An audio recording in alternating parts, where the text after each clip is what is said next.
Hello, welcome, and hello again, my friends. Welcome back to the Patient First Podcast. I'm your host, Dr. Bryan Laskin, and I'm excited to talk with you today about financing dentistry.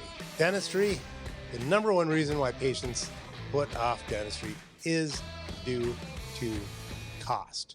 Now, cost and anxiety are the two, the big factors why people don't get the dentistry that they need and why half the population in the US is walking around not seeing a dentist regularly. It is a big topic. And frankly, I don't think we talk about it enough in dentistry. And so I want to talk about this both for patients and for dentists, right? Because right now everybody is being squeezed. There's the fallout of the banks that's happening. There's the credit crunch that's going on in dentistry, and I think it's always been an issue, cost in dentistry, and it's going to continue to be a larger issue for the foreseeable future, I believe. And so let's talk about it. Number one, like I said, dentistry cost has always been an issue in dentistry, and I believe that this is basically because if you look at dentistry, nobody walks into a dental practice thinking, "Boy, very few. I wish I hope the dentist finds something and I get to have a filling done and spend money on getting my teeth fixed." Nobody says that. So even a dollar is expensive, right? I mean, if you have to pay for something that you don't want, that you need, it's not as much fun. I mean, the most wealthy person in the world and the biggest company in the world is, I believe it's the guy that owns Hermes. I can't even say it, but the scarf company, nobody needs to buy $1,000 scarf, but they want it. So it doesn't seem expensive, right? And dentistry seems expensive because we have to pay for it. But what's the comparable for dentistry? I'd argue it's medicine. And something that costs $800 in a dental practice would likely cost $80,000 in a medical practice. I know this because I was just talking to somebody that had a knee procedure that took less than an hour and it cost $80,000. I don't even know of a dental treatment that costs $80,000. So I'm not saying that dentistry is not expensive, although I guess I kind of am, because if you look at the comparables, it is. However, what I'm saying is that I think that there's this perception that it is expensive that is due to a couple factors. Number one, our only comparable for dentistry is typically dentistry. We're not comparing dentistry to other healthcare, in which case dentistry actually is inexpensive. But it's all relative, is my point. Cars today, I just looked up in preparation for this podcast how much cars cost 10 years ago versus today.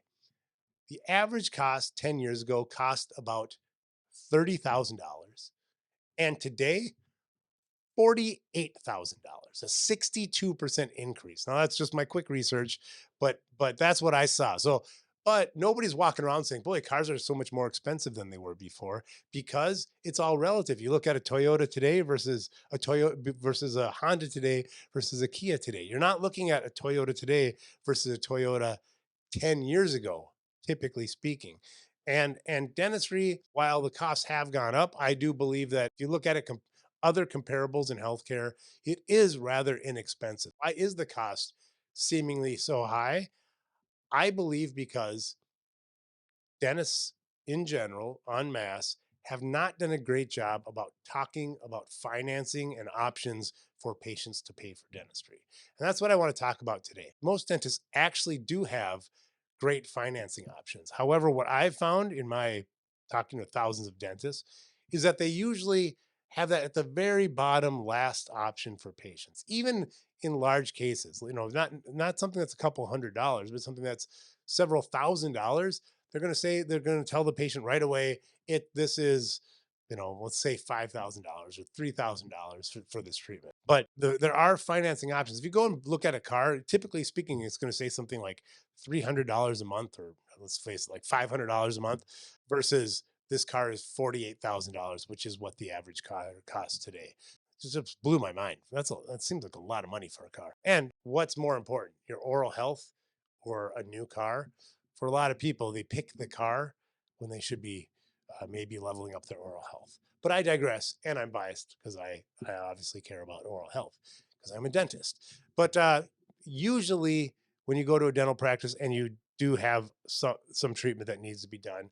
They talk about financing as the secondary or even tertiary option.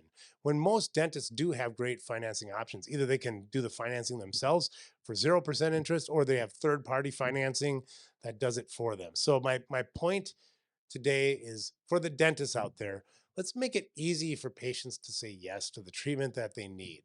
Patients are looking for good financing options today. There's just not, people just don't have the disposable income that they had a year or two ago. So let's start off with giving them their financing options right away, uh, so that they don't have to feel this sort of shame of asking, right? Which I think is what happens in a lot of practices today. And for patients, there's no shame in asking. Like if you ask, ask for your financing options. If they're not given to you right away, I would ask the dentist, this is a lot of money for me. So even if it's not a lot of money for you, ask to see if there's what the financing options are, because there might be a 0% interest plan that the dentist has that they're not telling you about right away. So I think it's a good time to focus on, from both sides of the table, from the dentist and from patient side.